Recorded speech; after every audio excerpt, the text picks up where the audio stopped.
Welcome to the Childcare Director's Chair, the podcast for bold educators who are ready to lead, grow, and shake things up in early childhood education. Whether you are a teacher eyeing that lead role, a lead stepping into leadership, or a center owner dreaming big, this is your space to grow with purpose and leave your mark. Hosted by heart-centered leadership coach Erica Sacoccio, each episode brings you real talk, actionable tools, and a contagious laugh or two, all designed to help you step into your next level with confidence. So pour your coffee, pop in those earbuds, and take your seat, because your leadership journey starts right now in the Childcare Director's Chair. Hey guys, welcome back to the Childcare Director's Chair podcast. I am your girl, Erica Sacoccio, and today I am recording from a hotel room in Miami, Florida. It is absolutely spectacular. The view right now is beautiful, and I'm in a hotel room staying with my sister, so she may just end up walking in the door at any point during this podcast.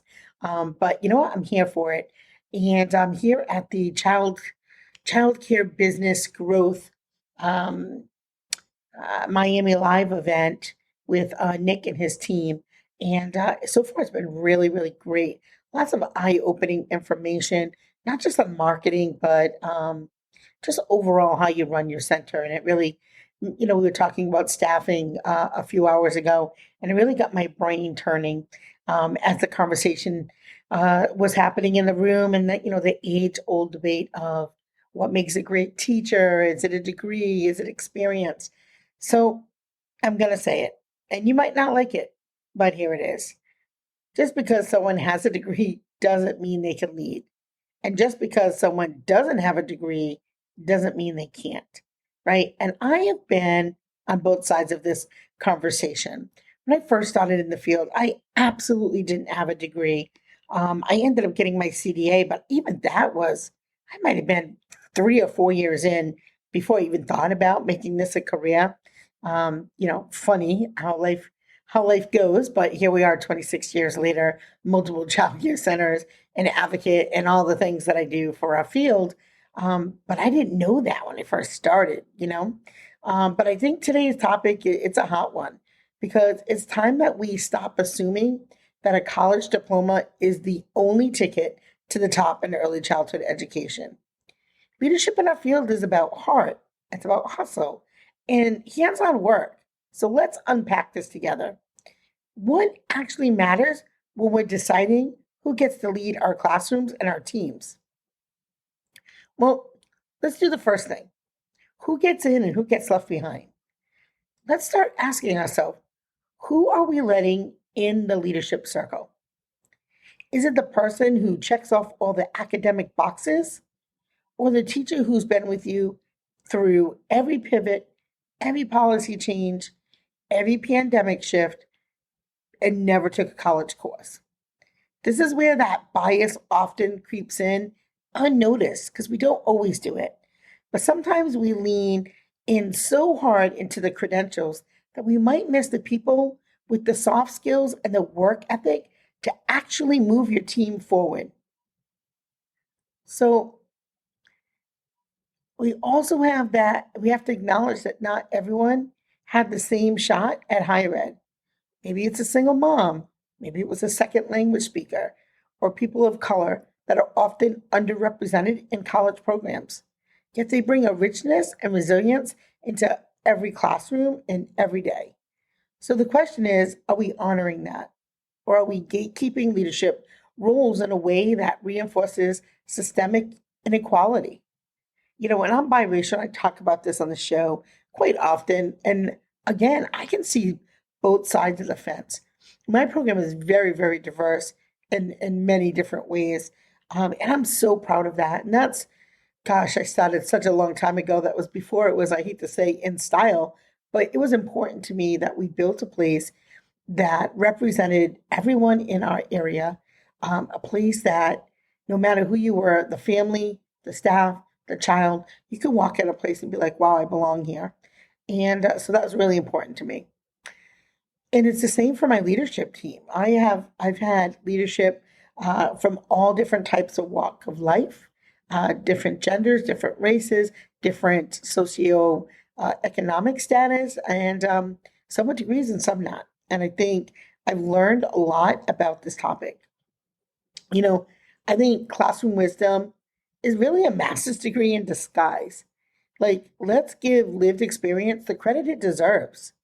A teacher who's weathered the toddler tantrums, the parent meetings, the licensing visits might not have a degree, but you better believe she's got leadership material. And experience teaches what textbooks really can't, like emotional regulation and real time problem solving and the art of redirecting a meltdown while answering the phone. You know, if you've got a rock star teacher who's growing in all the right ways, don't wait for a diploma to validate their leadership. You can create a mentorship program or a leadership cohort in your program to support their growth while honoring the experience that they already bring. Growth shouldn't be a gate, it should be a garden. And I really love that. So, water those seeds, pluck the weeds and water the seeds, and please give them lots of sunshine and love. Now, let's not throw out the importance of formal education altogether, because a degree can certainly open doors and deepen a teacher's understanding of child development and equip them with research backed strategies. And coursework in leadership management and special education can also enhance what they already do in the classroom and prepare them for bigger roles. But here's the kicker, guys: degrees without people skills, that is a recipe for disaster. If someone walks in with a master's degree and talks down to your team, they are not leading, they are posturing. Degrees should elevate our practice, not isolate us from our peers. And I think that's so important. And I see this every day. We know in education there is a hierarchy. And I just feel like I hope my voice can break down some of that, where we can recognize and see the value in each other. Now, let's talk about what we really mean when we say someone is professional. Is it a certain vocabulary or the way of dressing? Or is their ability to connect with kids and communicate clearly? Or how they hold others accountable without making them feel small? Or too often, professionalism is a coded language that favors the academic elite over grassroots leaders. Your dream leadership team should be a tapestry, not a mirror. You want thinkers and doers and nurturers and visionaries. Some of those folks will come with degrees, and others will come with decades of heart led service. And the best teams, I have always found, include both. You don't have to choose between one or the other. As a director, your job is to spot leadership potential and then water it. And that might mean supporting a teacher to go back to school. And I have plenty of those. Actually, I got a text while I was here today from Miss Tabitha. Shout out to Miss Tabitha. She just told me she got into the CCRI apprenticeship program and she was super excited. And I said, way to go. I am so happy for us. And she must have thought, like, what do you mean us? Because I know her success is our success and vice versa. And I'm going to be there the whole step of the way to help her when she needs it, cheerlead her on when she thinks she's ready to throw in the towel. And we're going to celebrate all those small wins, every little paper, every little milestone, because it means a lot.